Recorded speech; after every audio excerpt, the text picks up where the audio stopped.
পুরুষদের কাঁধে হচ্ছে সবচেয়ে বেশি দায়িত্ব আমাদের।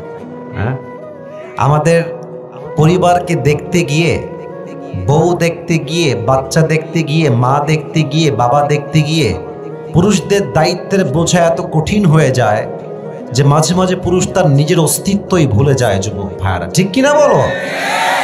এত স্যাক্রিফাইস, এত কষ্ট, এত শ্রম। নওগাঁর বেশিরভাগ মানুষ তো দিন মজুরের কাজ করে, সারাটা দিন খেটে খেটে বাসায় ফিরে। এত কষ্ট পুরুষরা করে, তাও বউরা কি বলে জানেন? তুমি আমাকে কি দিলা? আর একটা কমন ডায়লগ আছে, তোমাকে জাস্ট আমি বলে তোমার সংসার করছি, অন্য মেয়ে হলে লাথি মারত। এরকম বউ বাংলাদেশে আছে না? কথায় কথায় আঘাত করে। আসলে কি জানেন, যেই মেয়ে কৃতজ্ঞ হতে পারে না, যেই মেয়ে শকর গুজার হতে পারে না, যেই মেয়ে স্বামীর আনুগত্যশীল হতে পারে না, যেই মেয়ে স্বামীর জন্য শুকরিয়া আদায় করতে পারে না, সেই মেয়ে কোনো সংসারেই কখনো সুখী হতে পারে না। আর যেই মেয়ে সবসময় বলে যে আলহামদুলিল্লাহ আমার স্বামী অনেক ভালো, আলহামদুলিল্লাহ আমার শাশুড়ি অনেক ভালো, আলহামদুলিল্লাহ আমার শ্বশুর অনেক ভালো, আলহামদুলিল্লাহ ভালো একটা জামাই পেয়েছি, ও যত খারাপ জামাই হোক না কেন ওর শুকরিয়ার জন্য আল্লাহ ওর সংসারটাকে জান্নাতের সংসার বানায় দেয়। ঠিক কিনা বলে? আল্লাহ আমার প্রিয় মা বোনদেরকে কথাটা বোঝার তৌফিক দান করো। সকলেই মন খুলে পড়া আমিন। আচ্ছা, আমরা যে কামাই করি, মাথার ঘাম পায়ে ফেলাই, আমরা তো আমাদের জন্য করি না যুবক ভাইয়েরা, মুরব্বীর আব্বাজানরা। আমরা বইয়ের জন্য করি, বাচ্চার জন্য করি, বাবার জন্য করি, মায়ের জন্য করি। আর সেই পুরুষকে কেউ যদি ব্যক্তিত্বে আঘাত দিয়ে কথা বলে, বুঝতে হবে ওর মাঝে ইসলামের ন্যূনতম জ্ঞান নাই। যুবক ভাইয়েরা, ঠিক কিনা বলে? আল্লাহ প্রত্যেকটা বাবাকে, মাকে, বউকে বোঝার তৌফিক দান করুক। সকলেই জবান খুলে পড়া আমিন। 5 দিন যাবত অসুস্থ, আজকে ডাক্তার দেখাইলাম। ডাক্তার ইয়া বড় একটা ব্যাগ দিয়েছে, ওষুধের ব্যাগ, গ্যাসের ওষুধ, হাঁপানির ওষুধ, শ্বাসকষ্টের ওষুধ, জ্বর, সর্দি, রুচি নাই, ভিটামিনের অভাব, সব দিয়েছে আমাকে আজকে। তো এই যে কষ্ট, এটা দিনের জন্য কষ্ট। আল্লাহ এই কষ্টকে তার সন্তুষ্টির ওয়াসিলা হিসেবে কবুল এবং মঞ্জুর করুক। আমরা সকলেই দিল খুলে পড়ছি আমিন। আসল কোরআনের দিকে ঢুকে যাই। আমার হাতে যে কিতাবটা আছে, কিতাবটার নাম কি জানো? তো আস্তে কেন কম ভাই? এটার নাম কি? আল কোরআন। এই দেশে এই কোরআনের রাজ কায়েম হোক, পুরো দেশটা চলবে কোরআন দিয়ে। উত্তর করেন তো আমরা সবাই চাই কি চাই না? হ্যাঁ, এই তো সাউন্ড হচ্ছে। আবারও বলছি, কোরআন দিয়ে রাষ্ট্র কায়েম হোক, এটা আমরা সবাই চাই কি চাই না? এই কোরআন দিয়ে রাষ্ট্র কায়েম হলে লাভ কি হবে? সোনামণি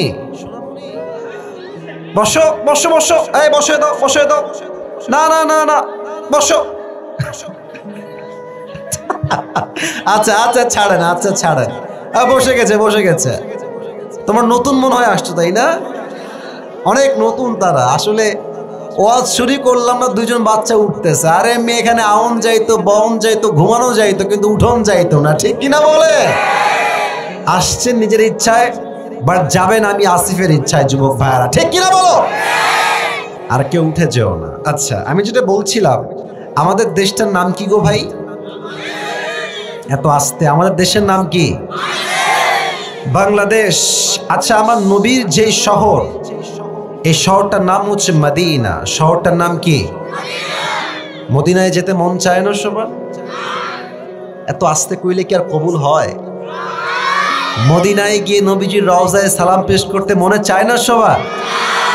আজকে মাহফিলের শুরুতে দোয়া করে দিই সবার জন্য, মায়েদের জন্য, বোনদের জন্য, আপনাদের জন্য। আল্লাহ সবাইকে যেন নবীজির রওজায় গিয়ে একবার হলেও সালাম পেশ করার তৌফিক দান করে। সকলেই পড়া আমিন।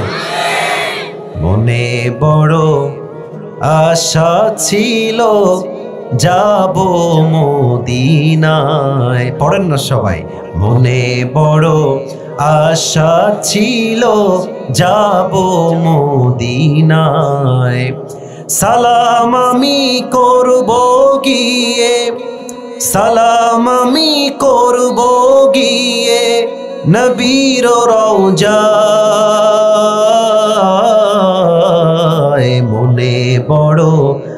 আশা ছিল যাব মদিনায়। পড়াবে আরব সাগর পাহাড়ি দেব নাই কো আমার তোরি, পাখি নয় তো উড়ে যাব ডানাতে ভর করি। ঠিক কিনা বলে? আশায় আছে সম্ভব হলো নাই, আশায় আছে সম্ভব হলো নাই, কি করি উপায়, মনে বড় আশা ছিল। পড়েন সবাই, মনে বড় আশা ছিল যাব মদিনায়। আল্লাহ কবুল করুন। পড়াবে It has been 2 years that I have visited the Medina. আমি নবীর শহরে গিয়েছি প্রায় 2 বছর আগে। আমার এখনো মনে আছে, আমি এটা কালকেও বললাম কোনো একটা মাহফিলে, যে আমি যখন নবীজির রওজার সামনে শুয়েছিলাম, রাত বাজে এক্স্যাক্ট মেবি 9টা থেকে 10টা। আমি ঘুমিয়ে গেলাম। আমার বুকের ঠিক ডান পাশে ছিল আমার 2টা phone, iPhone, Android phone, money bag, wallet, টাকা, রিয়াল, কাগজ, আমার পাসপোর্ট, সব আমার বুকের ডান পাশে। ঘুমিয়ে গেলাম নবীজির রওজার ঠিক সামনের দিকে। রাত বাজে প্রায় মেবি 10টা, I am not sure about it, but maybe 10টাই বাজে বা 9টা বাজে। ঘুমিয়ে গেলাম, নিয়ত করলাম যে আমি ঠিক তাহাজ্জুদের সময় উঠে তাহাজ্জুদটা করব। কিন্তু নবীজির রওজার সামনে এমন এক প্রশান্তির ছোঁয়া আছে আমার যুবক ভাইয়েরা, মুরব্বীরা, আমি ওই যে ঘুমিয়ে গেছি, এমন এক শান্তির ঘুম আমার হয়েছে, যখন ঠিক নবীজির রওজার পাশে আজান দিয়েছে তখন আমার ঘুমটা ভেঙে গেছে। কিন্তু অবাক করা বিষয় কি জানেন?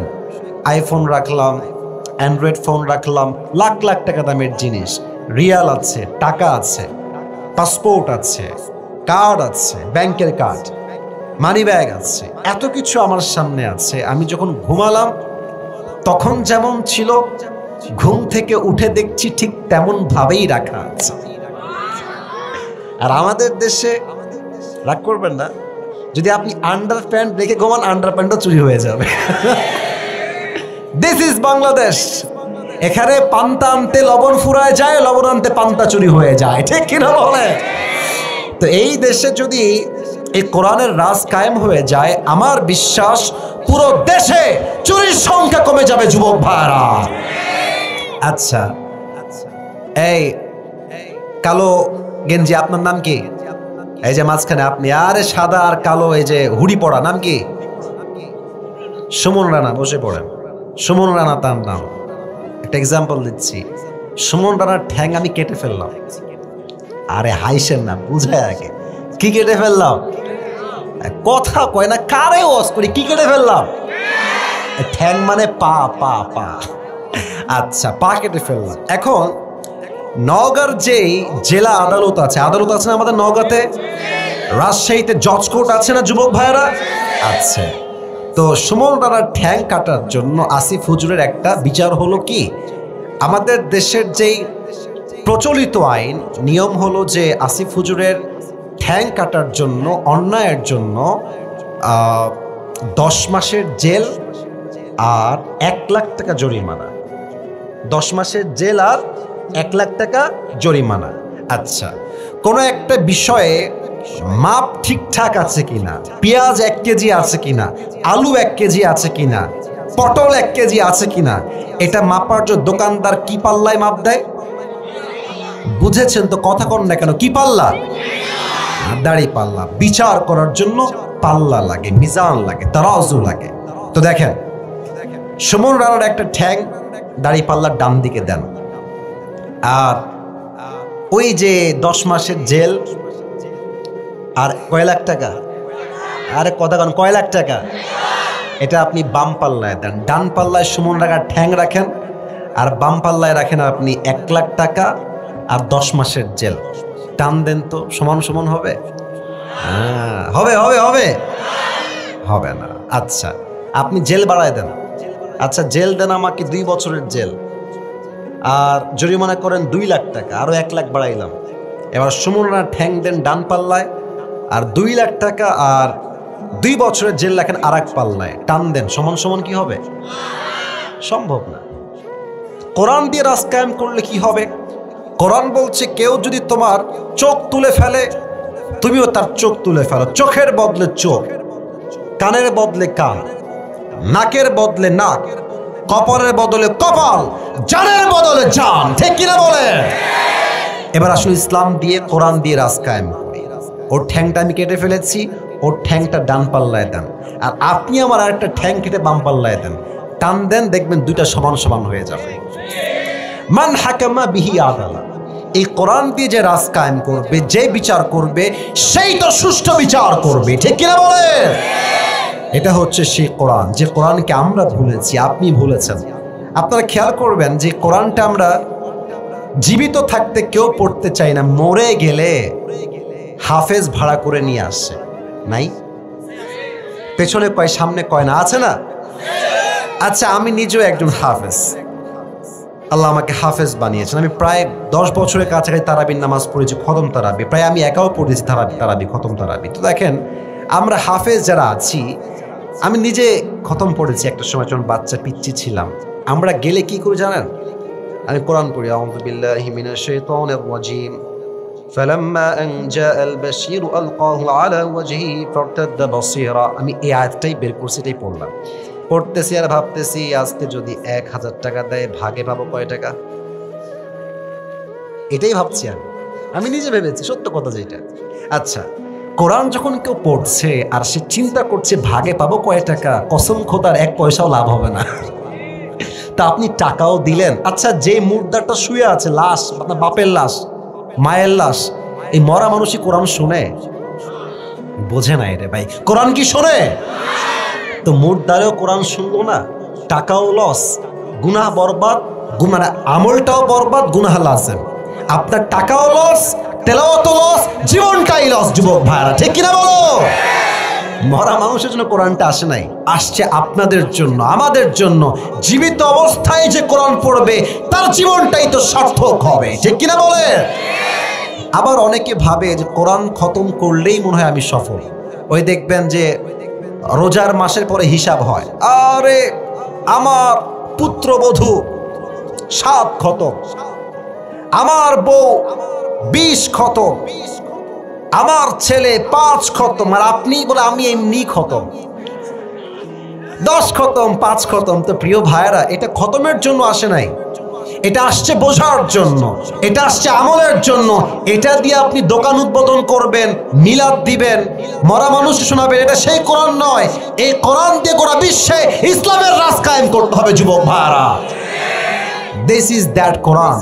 এটাই হচ্ছে সেই কোরআন। এই কোরআন থেকে আজকে আমরা তাফসীর শুনবো। রাজি আছেন তো সবাই? ইনশাআল্লাহ। না, সাউন্ডটা পছন্দ হয় নাই, বলেন সবাই ইনশাআল্লাহ। 3টা তাকবীর দিবেন, তাকবীর শেষ, তাফসীর শুরু হবে। সোনামণি, তুমি কই যাও? ঠ্যাং ভেঙে দিব রে। একদম চুপচাপ, আপনারা শেষ পর্যন্ত থাকবেন না ইনশাআল্লাহ। আমার সময় দেওয়া হয়েছে 1 ঘন্টা আমার নিয়মে, বাট নওগাঁয় তো নিয়ম দিয়ে নয়, ভালোবাসা দিয়ে হিসাব করতে হবে। যুবক ভাই, আজকের মাহফিলে বউ আছে কার কার? একটু হাত তুলেন। এত বউওয়ালা লোক, মাশাআল্লাহ, মুরব্বি। আচ্ছা, হাত নামাজ। আর বউ নাই, সিঙ্গেল কারা কারা? একটু হাত তোলো। সব সিঙ্গেল তোমরা? সিঙ্গেলরা ঠান্ডায় খুব কষ্টে আছে মুরব্বি, আব্বাজান, সময় থাকতে বিয়ে দিয়ে দেন। আল্লাহ সিঙ্গেলদের কষ্ট দূর করে দিক। সকলে পড়া আমিন।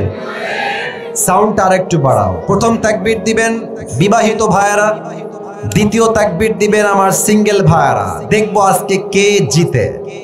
বিবাহিত ভাইয়েরা কাশি দেন,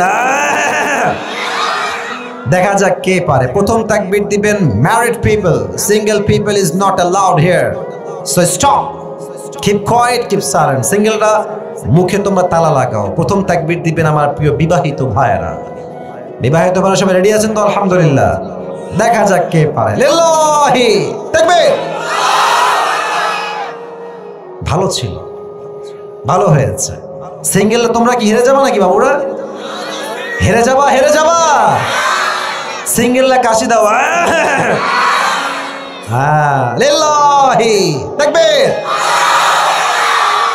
বিবাহিতরা ফেল, সিঙ্গেলদের সাউন্ড আছে ভালো। এমন তাকবীর এবার দিবেন যে আমি সহ, আমার ভাইয়েরা, সভাপতি সাহেব, আমি সহ আপনাদের স্লোগানের আওয়াজে স্টেজ ভেঙে নিচে পড়ে যাব। ঠিক আছে, সবাই একটা কাশি দেন।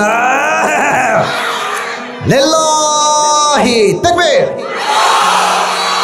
আল কোরআনের আলো। ভুল হয়েছে, সংসদে যাও।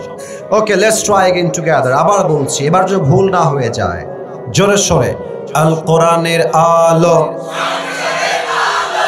আল হাদিসের আলো। কোরআন হাদিস যেখানে, আলেম ওলামা যেখানে, নওগাঁবাসী যেখানে, মহাদেবপুরবাসী যেখানে, আল্লাহ তাআলা কবুল করুন। সকলেই জবান খুলে পড়া আমিন। I'm going to talk about the main topic. মূল বিষয়ে কথা বলতে চাই, একটা অ্যানাউন্সমেন্ট দিব, ঘোষণা। আজ আপনাদের জন্য একটা স্পেশাল গিফট নিয়ে আসছি, নেবেন? হাদিয়া, তোহফা, গিফট। আমি আমার নিজের একটা ইউজ করা টুপি নিয়ে আসছি গিফট দেওয়ার জন্য আজকে। ये हर किसी को मिलने वाला नहीं है, ये नसीब की बात है। কপাল যার ভালো সে আজকে পেতে পারে, but you need to have some qualification. যোগ্যতা লাগবে একটা। যোগ্যতাটা কি আমি বলে দিচ্ছি। আমি আসিফ এখন যে সূরা থেকে তাফসীর পেশ করব, যেই যুবক বা মুরব্বী এটাকে মনোযোগ দিয়ে শুনবে অ্যান্ড দেন মেমোরাইজ করবে, মুখস্থ করবে। আপনি চাইলে আপনার ফোনে লিখতে পারেন, নট আ বিগ ডিল। অথবা আপনি চাইলে আপনার কাগজে কলমেও লিখতে পারেন আমি কি বলছি, বাট আপনাকে বুঝতে হবে আমি কি বলছি। যদি শেষে গিয়ে আপনি আমার তাফসীর থেকে উত্তর করতে পারেন, তবেই আজকে এই টুপিটা আমি আপনাকে পরিধান করায় দিব। রাজি আছেন সবাই? হ্যাঁ, ইনশাআল্লাহ। সাউন্ড বলতে হবে জোরে সোরে, বলেন ইনশাআল্লাহ। তাহলে কি শুধু কান দিয়ে শুনলে হবে না, দিল দিয়ে শুনতে হবে? হ্যাঁ, সবাই তাকবীর দেন। লিল্লাহি তাকবীর। আজ কোরআন থেকে আমরা যে সূরার তাফসীর পেশ করব, সূরাটার নাম হচ্ছে সূরাতু আলাম নাশরাহ। নওগাঁর মহাদেবপুরের ভাইরা, সূরাতু আলাম নাশরাহ। কিছু বেসিক নলেজ দিচ্ছি, মনোযোগ দিয়ে শুনে নেন। এই সূরার আয়াত সংখ্যা হচ্ছে মোট ৮টা। বলেন সবাই কয়টা? না, সাউন্ডটা কমে গেছে। বলেন সবাই কয়টা?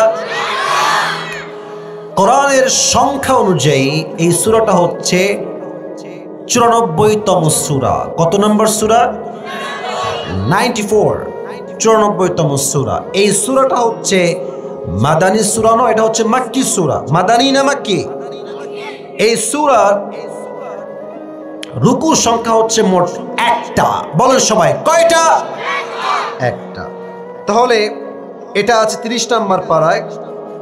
সূরার সংখ্যা অনুযায়ী এটা হচ্ছে ৯৪তম সূরা। এই সূরার আয়াত সংখ্যা হচ্ছে মোট ৮টা, আর রুকু হচ্ছে মোট ১টা। এটা হচ্ছে বেসিক নলেজ অফ দিস সূরা, প্রাথমিক কথা এই সূরা নিয়ে।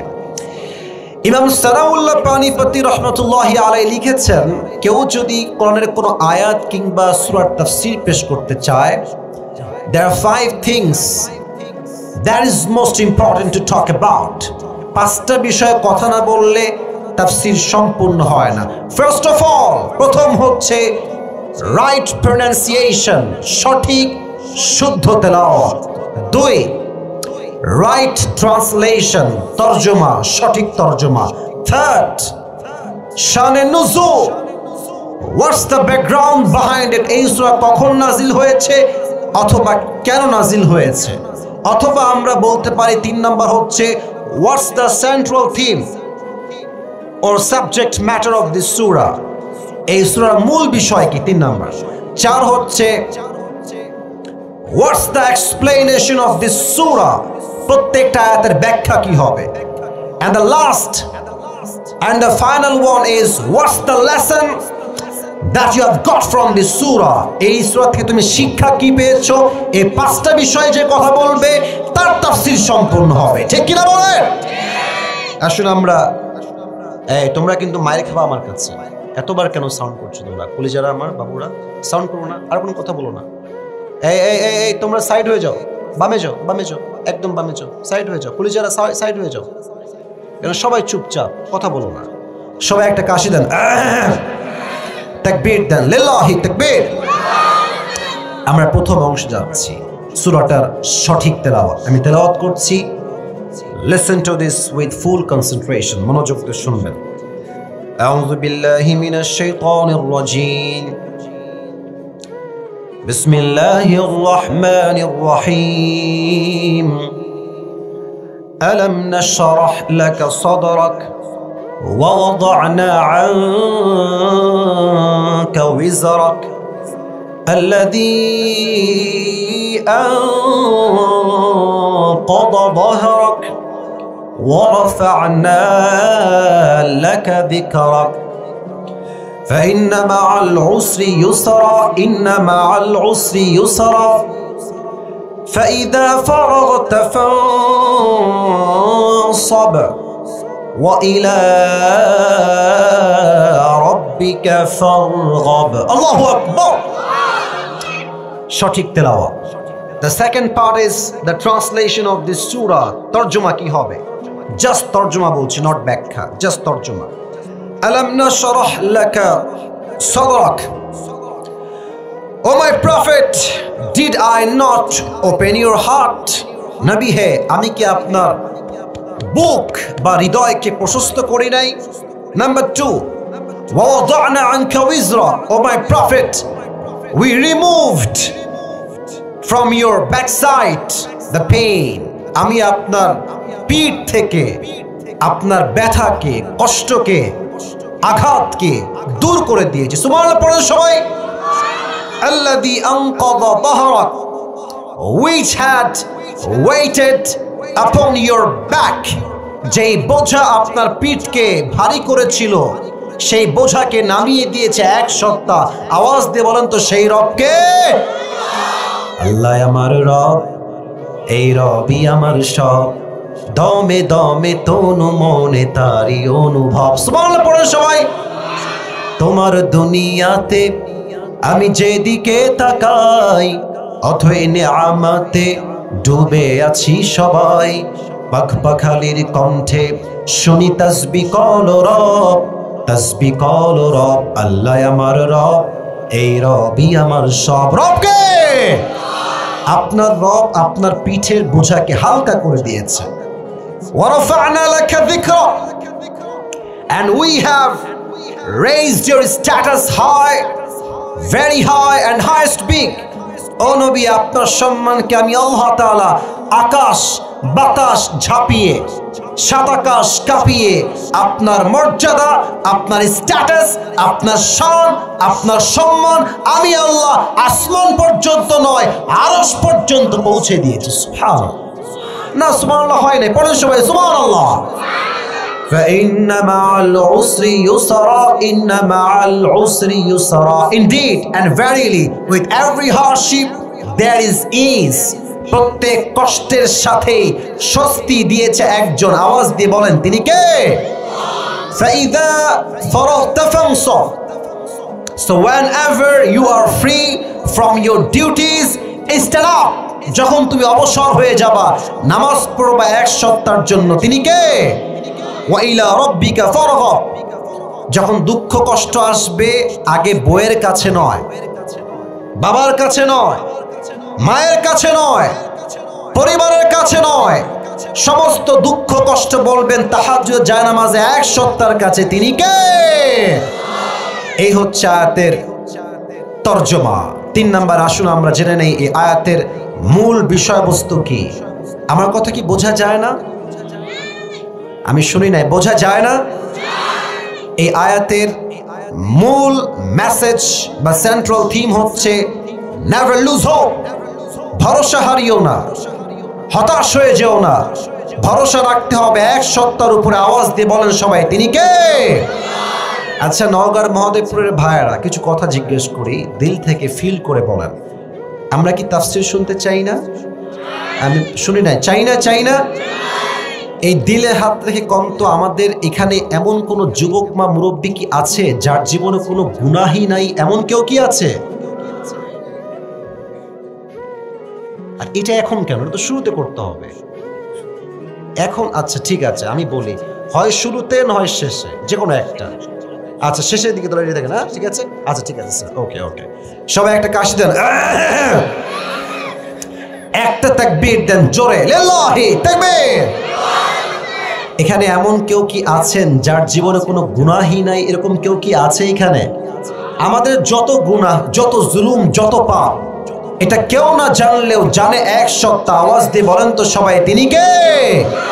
পৃথিবী না জানুক আমি তো জানি, আমি কি পাপ করেছি হায়। আমার পাপের করলে বিচার, বাঁচার আমার নাই উপায়। দয়াময় প্রভু মাফ করো আমায়, মাফ করো আমায়। পড় আমিন। আল্লাহ তাআলা বলছেন, আলাম নাশরাহ লাকা সাদরাক। ও নবী, আমি কি আপনার বক্ষদেশকে প্রশস্ত করি নাই, খুলে দেই নাই? এই আয়াতের ব্যাখ্যা হচ্ছে মোট তিনটা। বলেন সবাই কয়টা?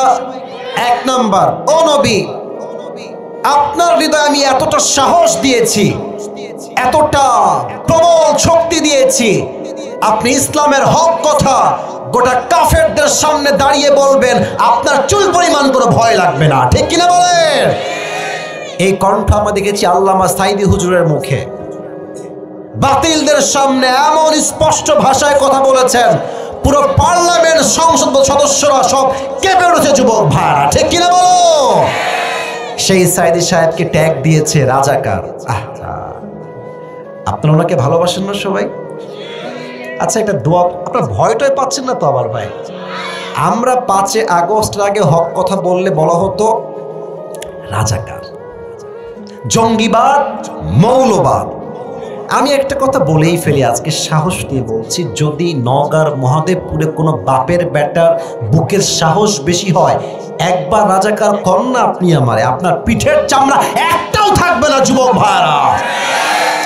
আল্লাহ সাইদি সাহেবের কবরটাকে জান্নাতুল ফেরদাউসের উচ্চ মাকাম নসিব করুন। না, আমিনটা মন থেকে হয় নাই, পড়েন সবাই আমিন। ওনাকে বলা হয়েছে রাজাকার। উনি ওপেনলি সবার সামনে বলেছিলেন, 1971 সালের কোন মুক্তিযোদ্ধা অপরাধী যে আমরা বলি যুদ্ধ অপরাধী, এই রাজাকারের কোনো কাদা মাটি সাইদির গায়ে লাগে নাই। অতএব কেউ যদি আমাকে দলিল প্রমাণ ছাড়া রাজাকার বলে, বুঝতে হবে সে পিতৃ পরিচয়হীন অবৈধ সন্তান। নওগাঁর ভাইরা, ওনার কেউ প্রমাণ করতে পারেন উনি রাজাকার ছিলেন। ওনার বুকে এই যে সাহসটা, এই যে সাহস, এই সাহস দিয়েছে একজন। আওয়াজ দিয়ে বলেন তিনি কে? আচ্ছা আরো আসেন, আরো এক্সাম্পল দেই আমাদের দেশ নিয়ে। মিজানুর রহমান আজহারী হুজুরের নাম শুনেছেন না আপনারা সবাই?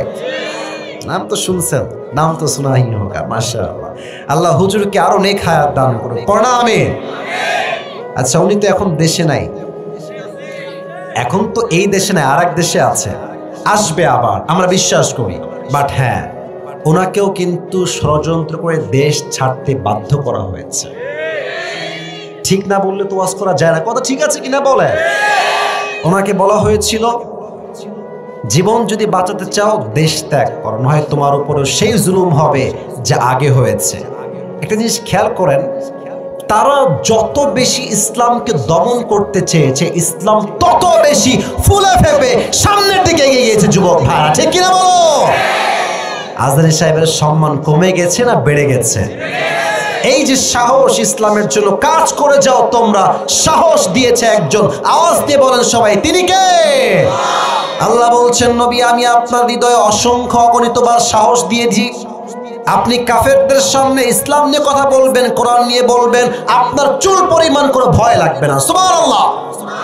2, আপনার হৃদয়টা ছোট কোনো হৃদয় নয়, এটা হচ্ছে ব্রড, বিশাল বড় হৃদয়। আমাদের মসজিদে আজকাল কি মারামারি, আমাকে সূরা ফাতিহা পড়ে ইমামের পেছনে, আমাকে পড়ে না, আমাকে বুকে হাত বাঁধে, আমাকে নাভির নিচে হাত বাঁধে, মারামারি করে শেষ।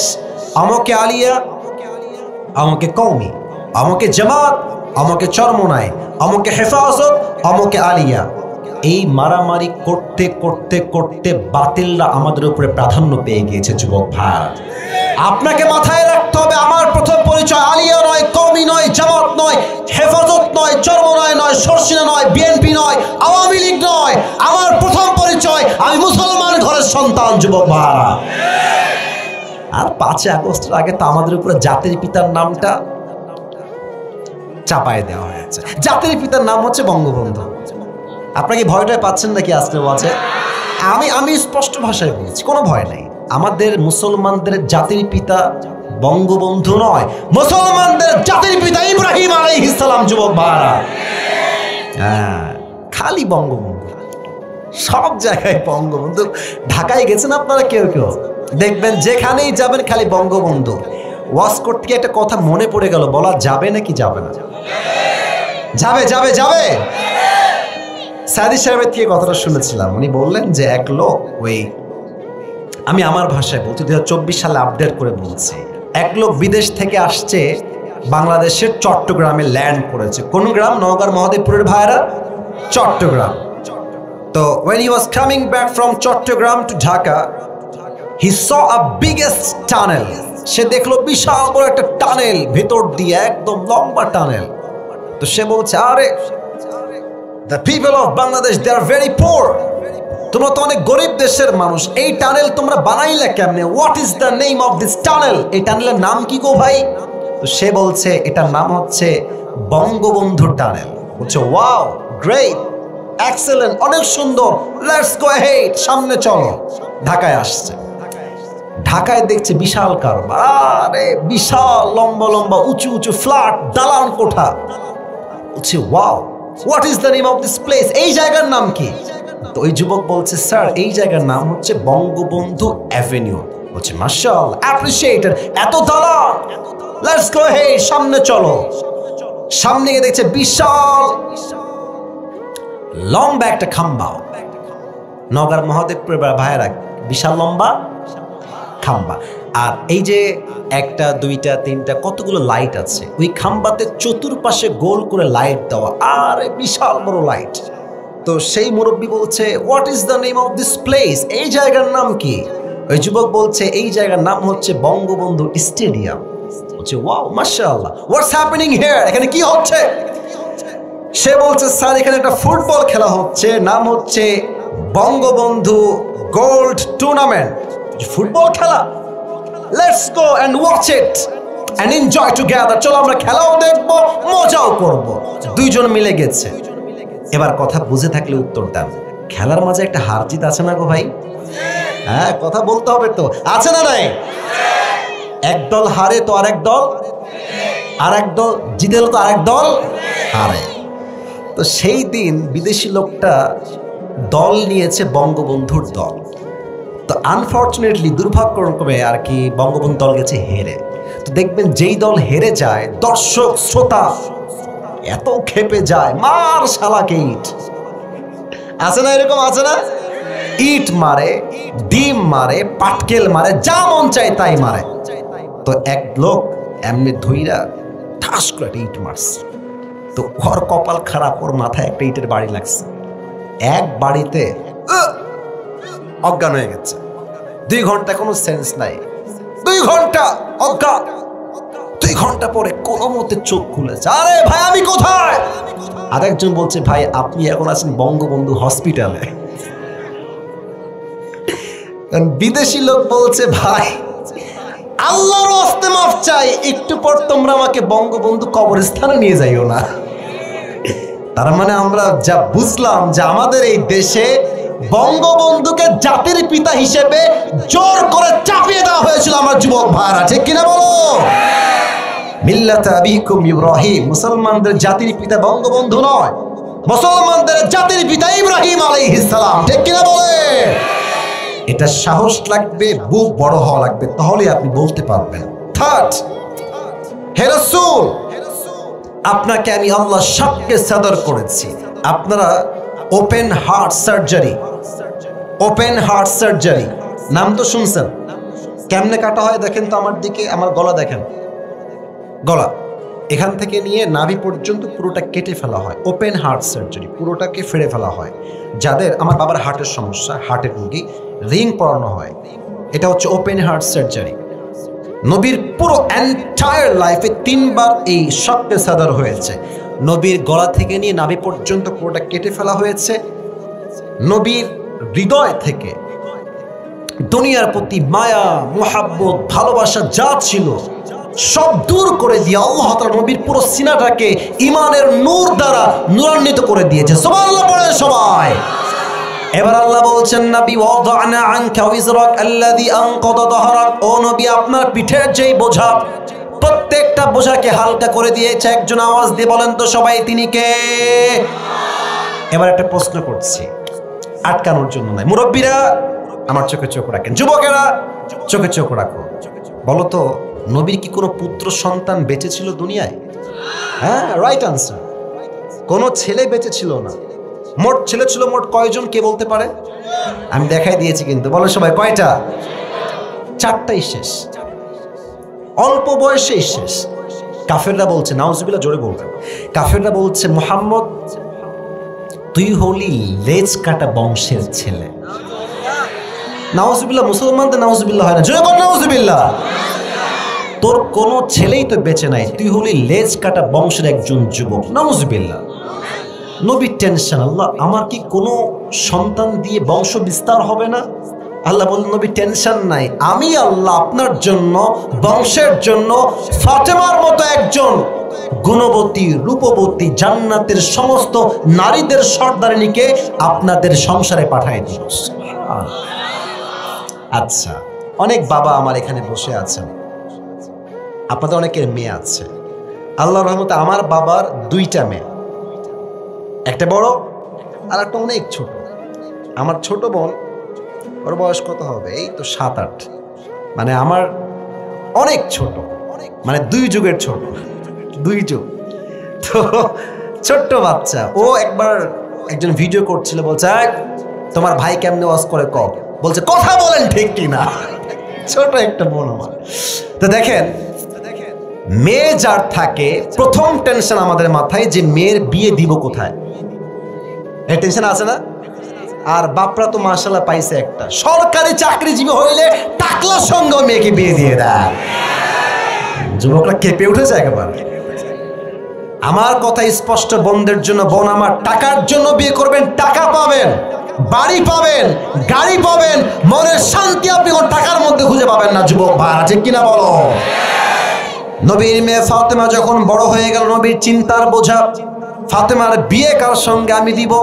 আল্লাহ বলছে, নবী হ্যাঁ, কোন টেনশন নেই, আপনার টেনশন দূর করবে একজন। ও ভাই, কথা কোন কে? আচ্ছা, নবীজি এলান করলেন, এই সাহাবা একরাম, ফাতেমার বিয়ে দিব, কে আছো আসো প্রস্তাব নিয়ে। কথা কি বোঝা যায় না? প্রস্তাব নিয়ে আসো, কে আসো? তো প্রথমে আসছে আবু বকর রাদিয়াল্লাহু তাআলা আনহু। আচ্ছা, কথা বলে ফেলে একটা, আবু বকর নবীর শুধুমাত্র বন্ধু নয়, নবীর বন্ধুও, আবার নবীজির শ্বশুরও। সুবহানাল্লাহ, নাই তো দেখছি। তো আবু বকর আসছে, নবী হ্যাঁ আমি আপনার মেয়েকে বিয়ে করতে চাই। নবীজি কোনো কথা নাই, মাথাটা নিচু করে এইভাবে বসে আছে। তা আবু বকর বুঝে গেছে, চালাক মানুষ তো, যে না, এখানে আবার খাওয়া নাই, আই এম রিজেক্টেড, আমার প্রস্তাবই বাতিল, আমি বের হয়ে যাই। আবু বকর বের হয়ে আসছে। দেন ওমর রাদিয়াল্লাহু তাআলা আনহু came to the last Messenger, এসে বলছে, নবী হ্যাঁ আমি আপনার মেয়েকে বিয়ে করতে চাই, আপনার এই প্রস্তাবে আপনি একমত নাকি দ্বিমত? নবীজি আবার মাথা নিচু, চুপ, কোনো কথা নাই। প্রথমেও চুপ, সেকেন্ড টাইমও চুপ। আচ্ছা, আবু বকর বের হয়ে গেছে, ওমরও বের হয়ে গেছে, বাহিরে আছে আরো 2 জন সাহাবী। ঘটনাগুলো কিন্তু মনে রাখতে হবে সাহাবীদের নাম। এক হচ্ছে আব্দুর রহমান বিন আউফ, আর এক হচ্ছেন আলী রাদিয়াল্লাহু তাআলা আনহু। তা আবু বকরের মুখটা, আমরা বলি না বাংলা পাঁচের মতো, মুখটা মলিন হয়ে আছে, রিজেক্ট খেয়ে আসছে নবীর কাছে। ওমরও মন খারাপ, বিয়েটা হইল না আমার ফাতেমার সাথে, মন খারাপ।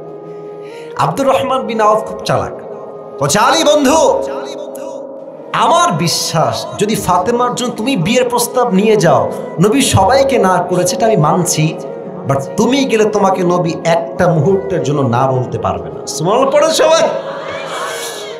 আলী বলছে, আরে বেটা তোমার মাথা ঠিক আছে? আমার নাই বাড়ি, নাই গাড়ি, নাই সম্পত্তি, নাই কোনো ব্যবসা, আমার তো বিয়ে হবে না ফাতেমার সাথে। তো আব্দুর রহমান বিন আওফ বলছে, বন্ধু ট্রাই মারতে দোষ কোথায়, যাও ট্রাই করে আসো। এটা খুব মজার একটা হাদিস, আসলে বলতে গেলে একটু হাসি পাচ্ছে। তো আলী প্রস্তাব নিয়ে আসছে। আরে ভাই, মেয়ের বাপের কাছে প্রস্তাব দেওয়া যে কি বিগ ডিল, এটা একমাত্র যুবকরা ছাড়া কেউ টের পাবে না। তো আলী আসছে, এদিকে তাকান, নবীজি বসে আছেন মসজিদে হারাম। আলী একবার এদিক দিয়ে আসে, ওই দিক দিয়ে বের হয়ে যায়, এদিক দিয়ে আসে, এই দিক দিয়ে বের হয়ে যায়, নবীর কাছে আসে না। নবীজি, ওই আলী স্টপ, কি সমস্যা তোমার, ডাম ডাম করো কেন, কি হয়েছে, এদিকে আসো। আলীর হাত পা কাঁপছে, কেমনে বলবে নবী আপনার মেয়ে ফাতেমাকে বিয়ে করতে চাই। কোনো মতে আসছে নবীর সামনে, কিন্তু অবাক করার বিষয় হচ্ছে আলী আসার আগে আল্লাহ তাআলা ওহী পাঠিয়েছেন, ইয়া রাসূলুল্লাহ, আলী এখন আপনার মেয়ের জন্য বিবাহের প্রস্তাব নিয়ে আসছে। সুবহানাল্লাহ। নাই তো মুহাদ্দিসপুরের ভাইরা পড়ার সময় সুবহানাল্লাহ। এবার নবীজি ডাক দিয়ে বলছে, আলী তুমি কেন আসছো? আমি কিন্তু খুব ভালো করেই জানি, বলে দাও কেন আসছো। এবার আলী ডাক দিয়ে বলছে, ইয়া রাসূলুল্লাহ, ইয়া হাবিবাল্লাহ, আমার কথাও তো সেম কথা, আমি আপনার মেয়ে ফাতেমার হাত চাওয়ার জন্য আসছি, আপনি কি আমাকে বিয়ে দিবেন কিনা? নবীজি আগের বারও চুপ, সেকেন্ড বারও, এবার নবী চুপ না। এবার নবীজি একটা শব্দ বললেন, খেয়াল করবেন, ইনশাআল্লাহ। এতটুকুই, এতটুকুই। ইয়েস ও না, কথা বুঝতে হবে ভাই, মাফ চাচ্ছি বারবার বলার জন্য। ইয়েস ও না, নো না, কি বললেন গো ভাই? হ্যাঁ, মিডিয়ার ভাইরাও বলতেছে, বলো সবাই কি বললেন? ইনশাআল্লাহ। কিন্তু মতলব সমস্যা এক জায়গাতে। আলী আবার ইনশাআল্লাহর অর্থই বোঝে নাই, বের হয়ে আসছে। ওইদিকে বন্ধু বাইরে দাঁড়ায় আছে, যে আমার বন্ধু হাসবে, খুশি হবে, আমি বলবো আমি তো বলেছিলাম যে মানবেই মানবে, হলো আমার কথা ঠিকঠাক। কিন্তু দেখছে আলী বের হচ্ছে, আলীর মুখটা বাংলার পাঁচের মতো হয়ে আছে। আব্দুর রহমান বলছে, একটু ধরা, আজকে আমিও খাইছি বাস, আমার কপালে লেখা হয়ে গেছে, আজকে বুঝে গেছি। তো আলী আসছে, তো বলছে, বন্ধু কি মন খারাপ কেন, কি? বলছে, বন্ধু আমিও ধরা খাইছি, আমিও না, আমিও রিজেক্টেড। বলছে, আচ্ছা নবী কি কিছুই কয় নাই তোমাকে, একটা কিছুও কয় নাই? আলী বলছে, হ্যাঁ নবীজি বলেছে শুধু ইনশাআল্লাহ। আব্দুর রহমান বিন আওফ বলছে, আরে বেটা, নবীর ইনশাআল্লাহ মানে বিয়ে অর্ধেক ডান হয়ে গেছে। সুবহানাল্লাহ।